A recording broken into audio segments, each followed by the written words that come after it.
அதன் பின்பு இயேசு மலை மேல் ஏறி தாம் விரும்பியவர்களை தம்மிடம் வரவழைத்தார். அவர்களும் அவரிடம் வந்தார்கள்.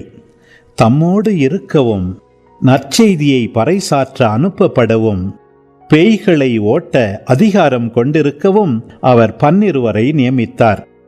அவர்களுக்கு திருத்தூதர் என்றும் பெயரிட்டார்.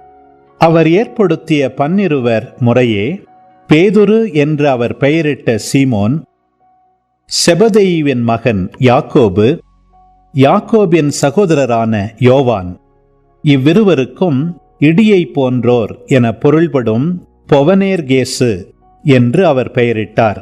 அந்திரேயா, பிலிப்பு, பர்த்தலமேயு, மத்தேயு, தோமா, அல்பேயுவின் மகன் யாக்கோபு, ததேயு, தீவிரவாதியாயிருந்த சீமோன், இயேசுவை காட்டிக் கொடுத்த யூதாசு இஸ்காரியோத்து என்போர் ஆவர்.